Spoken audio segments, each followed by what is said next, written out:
3월 23일 사순절 34째 날.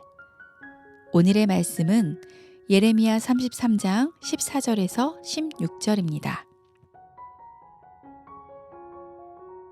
여호와의 말씀이니라. 보라, 내가 이스라엘 집과 유대 집에 대하여 일러준 선한 말을 성취할 날이 이르리라.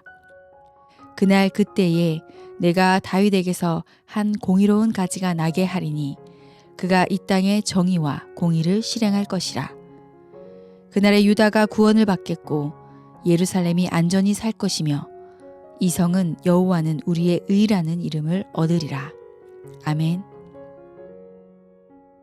이 땅에 정의와 공의를 실행하리라.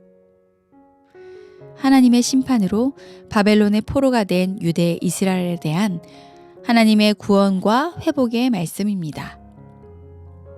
하나님에 대한 불신앙으로 심판을 받는 유대 이스라엘이지만 그들에 대한 하나님의 애끓는 마음과 긍휼은 멈추지 않습니다. 그래서 모든 것이 다시 시작될 것입니다. 황폐한 예루살렘 거리에서 사람들의 즐거운 웃음소리가 들리고 하나님을 찬양하며 성전에서 감사제를 드리며 또 사람과 짐승이 없는 성읍에 목자와 양떼가 다시 살게 될 것입니다. 곧 일상이 회복되고 정의와 공의가 다시 실행될 것이며 그렇게 하나님이 다시 시작하시는 세상을 다스릴 사람은 다윗의 가지에서 나온 한 가지, 곧 예수 그리스도이십니다.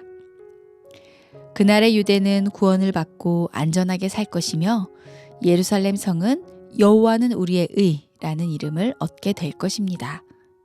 그런데 중요한 것은 유대 이스라엘이 다시 시작하기 위해서는 그들의 죄악에 대한 분명하고도 확실한 하나님의 심판이 먼저 있어야 한다는 것입니다. 피할 수 없는 하나님의 심판을 경험한 유대 이스라엘이 이제는 아무 조건 없이 그들을 구원하시고 회복하시는 하나님을 경험하게 될 것입니다. 하나님은 공의와 정의의 하나님이시기 때문입니다. 공의는 사법적 정의입니다. 법조문에 따라 판결하고 집행하는 것입니다. 이 사법적 정의는 공정해야 합니다. 가난한 사람이라고 하여 두둔하거나 힘있는 사람이라고 하여 편들어서는 안 됩니다. 그러나 그것이 다는 아닙니다. 정의, 곧 회복적 정의가 실현되어야 합니다. 사회 구조적 모순과 부조리한 상황 때문에 어쩔 수 없이 지은 죄에 대하여서는 죄는 죄대로 심판하지만 그 사람이 다시금 사람다운 사람으로 살 수 있는 길을 열어주어야 합니다. 이것이 하나님의 심판과 구원의 정신입니다. 하나님의 심판이라는 고난에 직면한 유대 이스라엘은 그 고난에 함께 하시는 하나님의 위로와 긍휼하심에 힘입어 회복과 구원에 이를 것입니다. 하나님의 공의와 정의를 경험하게 되는 것입니다.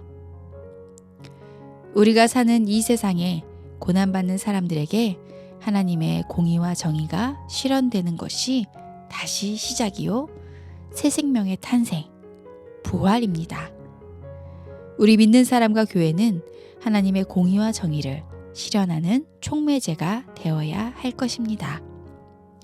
함께 기도합시다. 하나님, 어지럽고 소란스러운 이 세상에서 우리가 하나님의 심판을 경험하고 있을 때 다시 새로 시작할 수 있는 길을 열어 주옵소서. 하나님의 공의와 정의를 이루어 주옵소서.